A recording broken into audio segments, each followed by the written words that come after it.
Okay, let's unpack this. What if you could invest in your favorite songs? Hmm. I mean, not just enjoy the music, but actually own a piece of its financial life.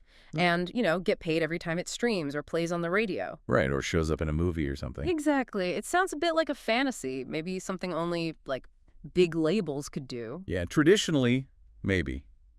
But the sources we looked at suggest this isn't just a dream anymore. It's becoming a real investment path. A real investment avenue. So this deep dive, we're focusing on what's called music royalties investing. That's right. It's this pretty fascinating area. Basically, a new reality where the money music makes isn't just for the usual players. And our mission today, digging into this material, is really to figure out how this works. How can someone listening right now potentially become an investor in the songs they love? Well, the first thing the sources really highlight is just how much music generates revenue today, constantly. In the digital age, especially. Absolutely. Every single stream on Spotify, every radio play, uh, a song in a commercial, a TV show, all of it generates income. Okay. And that money usually goes to the rights holders, right? Correct.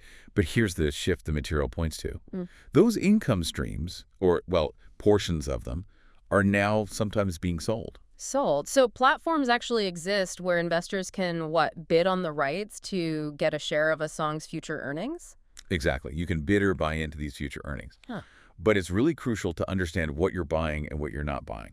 The sources are clear on this. Okay. You're typically not getting full ownership. Like, you don't own the master recording rights. It's usually the label, Yeah. whoever actually made that specific recording. Right.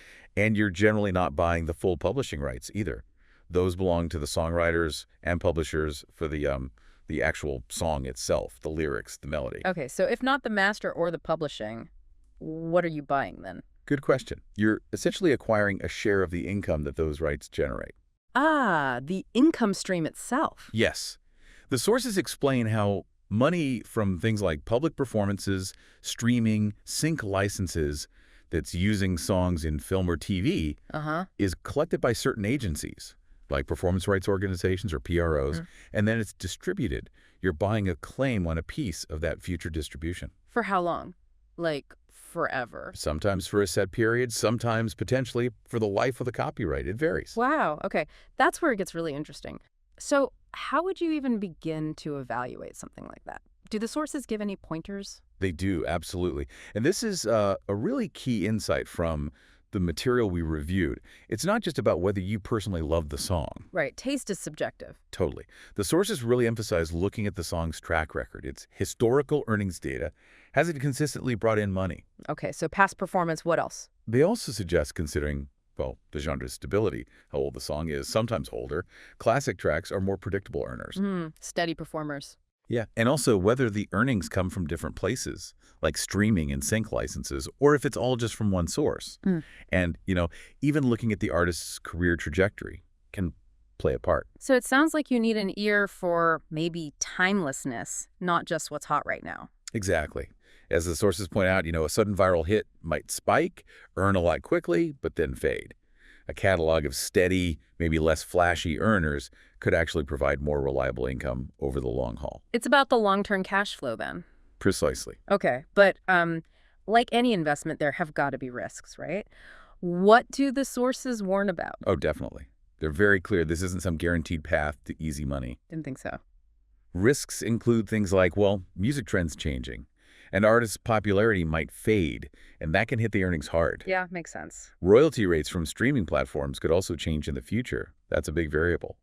Plus, the income itself can fluctuate quite a bit month to month. It's not like, say, a stable bond payment. So it's not just set it and forget it. There could be some real volatility there. Exactly. It Oh. requires attention.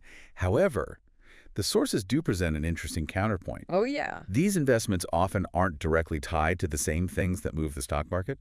Oh. Their value is driven more by things like cultural relevance, nostalgia, maybe listening habits. So this gives them a potentially diversifying quality in a bigger investment portfolio. Interesting. So they might move differently from stocks or bonds. Potentially, yes. You could own, say, a piece of a 90s pop hit and also a track from last year's big hip-hop album. Different streams, different dynamics. It really is a blend then, isn't it? I think some of the material described it as where art meets asset vibes meet value, something like that. Yeah, that captures it pretty well. It's this direct intersection of culture and capital. So, wrapping up this deep dive then, the core idea, the main takeaway from the sources seems to be this. Music makes money every time it's played. And that income stream has basically created a new type of asset class. Yeah. And these royalty streams, they're becoming accessible now to individual investors like you listening. Yeah, turning listening into a potential financial opportunity, it really opens up a whole different way to look at the music industry. It really does. And it leaves you with this final thought pulled right from the sources. Next time you're really enjoying a hit song, one that feels like it's everywhere, Hmm. just pause for a second and consider, what if that very track could actually be sending you a payment maybe every month just because it exists and people are hearing it? It's a powerful idea to think about, definitely. A different way to connect with music.